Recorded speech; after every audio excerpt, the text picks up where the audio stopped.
وہ فوکس ہوتا ہے کسی خاتون پہ یا وہ نہیں ہے. فیلنگ جو ہے نا تنہائی ہے اس میں بہت زیادہ ہے, اداسی ہے, بے چینی ہے, اضطراب ہے, جدائی موجود ہے. نفسیاتی مسائل پڑھا بھی آپ نے نفسیات؟ یہ سمجھ لیں آپ کہ جو انسان کے اندر ہوتی ہے, پھر میں بے چینی کا لفظ اضطراب کا کہوں گا, یہ چیزیں. شاعر دل پھینک ہوتا ہے, محبتیں ہوئیں, کتنی ہوئیں؟ نہیں, میرا خیال ہے شاعر جو ہے نا, اصلی جو شاعر ہوتا ہے وہ تو اپنی ذات سے باہر نکل کے اس طرح دیکھتا بھی نہیں کہ وہ دل پھینک ہو جائے. لیکن بہت سارے لوگ, ہر شعر لکھنے والا ہر آدمی شاعر بھی نہیں ہوتا. اچھا. جس طرح ہر گانے گانے والا آدمی سنگر نہیں ہوتا. اچھا. تو شاعر جو ہے, اور جو جس کو ودیت کی جائے, وہ ودیت ہو شاعری اللہ کی طرف سے, وہ کسی اور دنیا کا آدمی ہوتا ہے, کسی اور جہان میں رہنے والا ہوتا ہے. تو یہ جو دل پھینکنے والا اور اس طرح کے شاعر ہوں گے, اور تھے بھی صحیح. آپ نہیں؟ اور میں نے کبھی بھی نہیں رہا. پاکستان کے ایک بہت مشہور لکھاری ہیں, نام میں نہیں لیتا, ویسے آپ سمجھ گئے ہوں گے. وہ کہتے ہیں کہ ان پر تو شاعری اترتی ہی وزن میں ہے, اور وہ کہتے ہیں کہ ان کو کسی مشق کی ضرورت نہیں پڑتی, جیسے غالب اور اقبال کو پڑتی ہوگی. کہتے ہیں پڑتی ہوگی, مجھے تو نہیں پڑتی, وزن میں اترتی ہے اور خدا کی طرف سے, اور میں لکھ لیتا ہوں.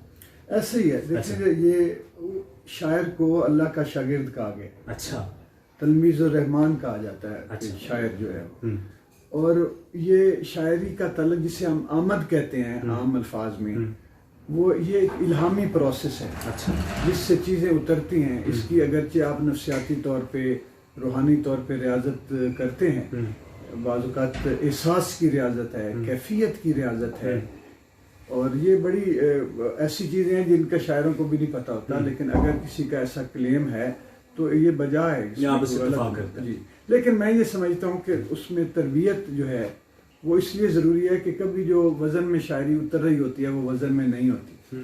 اس میں چھوٹی موٹی نوک پلک رہ جاتی ہے. جیسے میوزک سے ریلیٹڈ لوگ وزن میں گانے والے ہوتے ہیں, وہ ریدم کے ساتھ, ان کے ہاں بھی شاعری جو ہے موسیقی میں تو وہ پوری اتر جاتی ہے بعض اوقات, لیکن شاعری اوزان جو ہیں ان میں کمی بیشی رہ جاتی ہے. اچھا, ایک طرف آرٹ ہے, ایک طرف مارشل آرٹ ہے.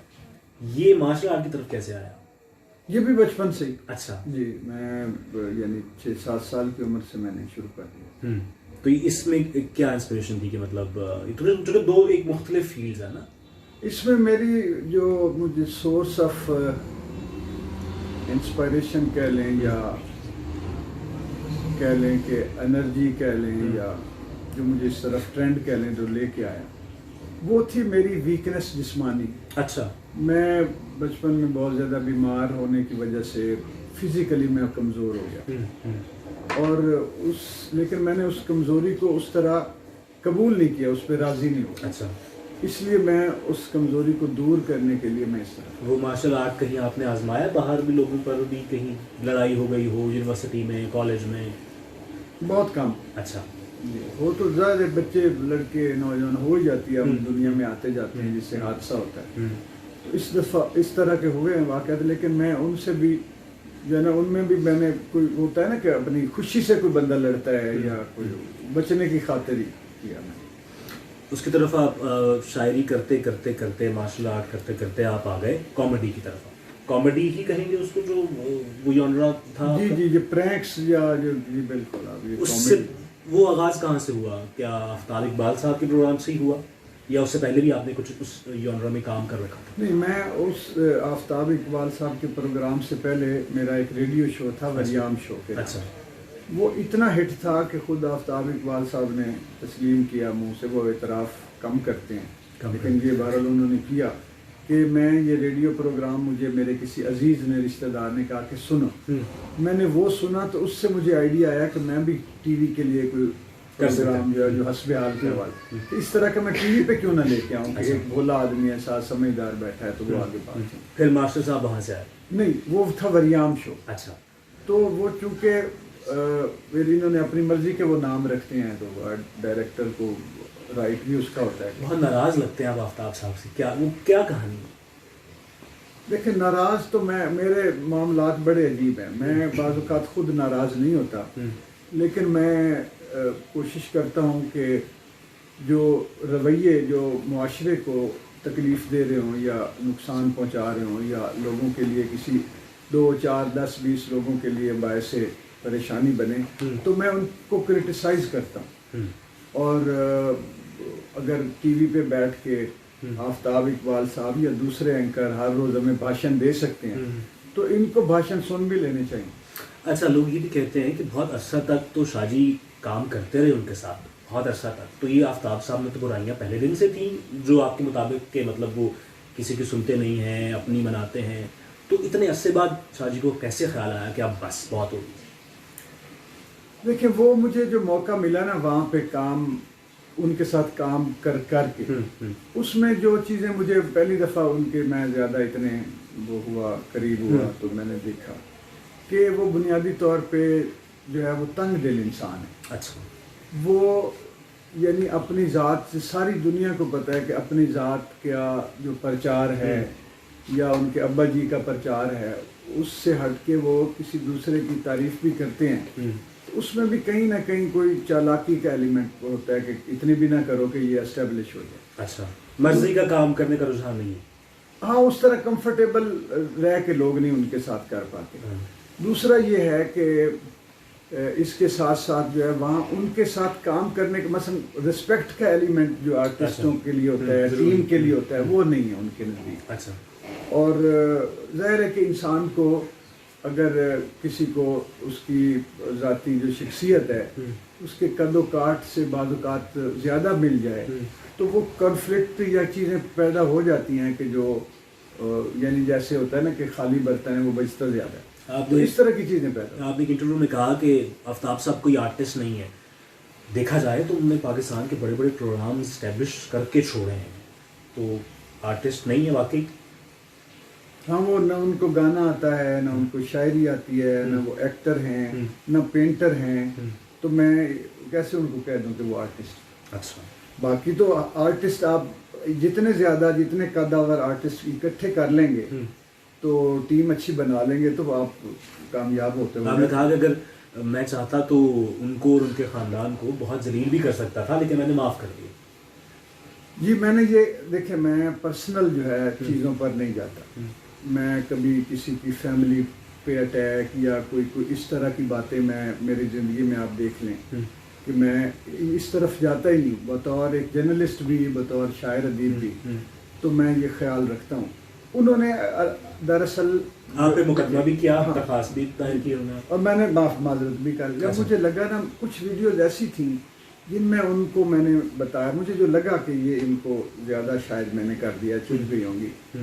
وہ جب اتنے لوگ وہاں سے انہوں نے جب یہ جھوٹ بولتے رہے کہ یہ چینل میرے آ رہے ہیں، بوکے آ رہا ہے، میرا ذاتی چینل ہے، میرا ذاتی چینل ہے، اور اس میں جب اتنے لوگوں کو ہائر کیا انہوں نے مختلف چینل سے اٹھا کے ان کی نوکریاں وہاں سے ختم کرا کے، اور اس کے بعد یکدم پتہ چلا کہ ان کا چینل تو ہے ہی نہیں.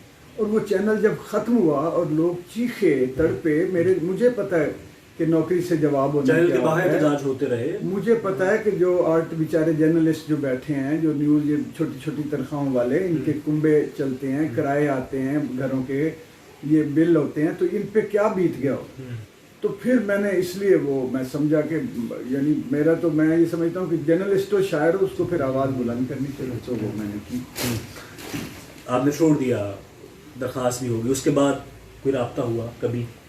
نہیں، رابطہ اس طرح تو نہیں ہوا کبھی میرا، لیکن یہ ہے کہ میں کم از کم یعنی سمجھیں کہ میرے دل میں میں نفرت نہیں ہے میرے دل میں کسی کے لیے. میں بچتا ہوں اور وہ میرے کوئی ایسا بھی نہیں ہے. میں نے اپنا کام کر لیا. جب انہوں نے مجھے مزہ اس بات کا آیا کہ ایک آدمی جو بڑے بڑے چینلز پہ بیٹھ کے جس نے پتہ نہیں کس انور مقصود صاحب سے لے کے زید حامد تک کس بندے کو نشانہ بنا کے اس نے لوگوں کی تضحیق کی کہ لوگوں نے ریئیکٹ کیا. تو اب جب اس کو اپنے ساتھ جو اس کے ساتھ ہوئی ہے تو پھر وہ ایف آئی اے کی طرف دوڑا ہے. اور میں ایف آئی اے کا بھی میں عزت کی وجہ سے میرے بڑے وہ لوگ مقصد ہے کئی لوگ ایسے ہیں وہاں پہ ایف آئی اے میں جن کو میں عزت کرتا ہوں. میرا ان کے ساتھ احترام کا رشتہ ہے. ویسے بھی بطور ادارہ میں چاہتا ہوں کہ ہر ادارہ اپنا کام کرے. تو میں نے کنفلکٹ سے بچنے کے لیے، اور میں نے بتایا نا کہ ایک آدھ ویڈیو ایسی تھی جس میں میں نے ان کی غربت کی نشاندہی کی تھی اور ان کو سمجھانے کے لیے کہ پیسہ ایک حد تک بندے کو کمانا چاہیے, رک جائے بندہ کہیں تو بریک لگائے. تو وہ مجھے لگا بھی کہ یہ شاید اس کو زیادہ, لیکن گئی بات میں نے کہا ہو گئی ہے. ابھی اگر واپس بلاتے ہیں مثال کے طور پر جائیں گے؟ وہ واپس تو جانا ہوتا تو میں اس طرح وہاں سے نکلتا ہی نہ. اچھا, یعنی واپسی کے دروازے بند نہیں, ضرورت نہیں نا. یہ بھی جب مجھے انہوں نے پروگرام میں خود بلایا تھا. اچھا, میں تو مجھے انہوں نے ویسے کہا جی آ جائیں. اس وقت ان کے آرٹسٹ جا چکے تھے, امان اللہ صاحب چھوڑ کے چلے گئے تھے, باقی لوگ. تو انہوں نے یہ کہا کہ مجھے, بلکہ بھابھی جو ہیں ان کی جو وائف ہیں میری بہنوں کی طرح ہیں اور بہت ہی وہ ڈیسنٹ اور باوقار خاتون ہیں. انہوں نے, بھابھی نے مجھے کہا کہ ہمیں چاہیے کہ آپ جیسا کوئی آرٹسٹ جو ہے ہمارے پروگرام میں شامل ہو جائے تو اس سے ہمیں طاقت ملے. تو میں تو ایسے ہی ہوں, مجھے کوئی جب اپنی ضرورت کے لیے کہتا ہے تو جو میرے بس میں ہوتا ہے میں کر لیتا. آپ نے کہا کہ وہ اپنے والد کو پروموٹ کرتے ہیں. ظفر اقبال صاحب کے بارے میں کہا جاتا ہے کہ موجودہ دور میں وہ اردو غزل کے حوالے سے پہچان رکھتے ہیں. دیکھیں میری سوچ تو مختلف ہے, لیکن یہ لوگ ان کو تعریف تو کرتے ہیں, بہت سارے لوگ ان کو ماننے والے ہیں. لیکن یہ میں نے اس لیے کہا ہے کہ والد کو جب آپ شاعری کی بات میڈیا پہ بیٹھ کے کرتے ہیں تو صرف آپ اپنا ابا جی کو ہی نہ آپ پروموٹ کرتے رہیں. میں جب بھی ان کو وہ جو شعر پڑھتے تھے, شکیب جلالی کا شعر دینے کی کوشش کی تو انہوں نے کہا وہ کون ہے, وہ کس چڑیا کا نام ہے یا کیا, اول شی یا اول ہی. بعض دفعہ وہ وہی اشعار ریپیٹ بھی کرتے ہیں ظفر صاحب کے. ہاں, اس کی وجہ یہ تھی کہ شکیب جلالی جدید غزل کا امام ہے اور ظفر صاحب غزل کو خراب کرنے کے, اچھا ہاں امام تو میں نہیں کہتا لیکن ماہر ہیں. تو وہ شکیب سے اتنے وہ ابھی تک خوف زدہ اور متنفر ہیں. اور یہ ایک طرح کی میں سمجھتا ہوں یہ بددیانتی ہوتی ہے کہ جب ایک شاعر یا ایک تخلیق کار, ایک فنکار یا کوئی بھی بڑا جس کا کنٹریبیوشن ہو, آپ کو اس کو ڈینائی کریں اپنی ذات کی خاطر, تو یہ بددیانتی ہوتی ہے. تو وہ انہوں نے کہا نہیں, اس کو جتنی 2-4 دفعہ میں نے کہا کہ وہ شکیب کا شعر ہے, انہوں نے نہیں پڑھا. بہت شکریہ, آپ نے وقت دیا. آپ نے دیکھی آج کی خصوصی قسط دی واچ کو. سبسکرائب کیجیے گا, لائک بھی کیجیے گا, شیئر بھی کیجیے گا. اللہ حافظ.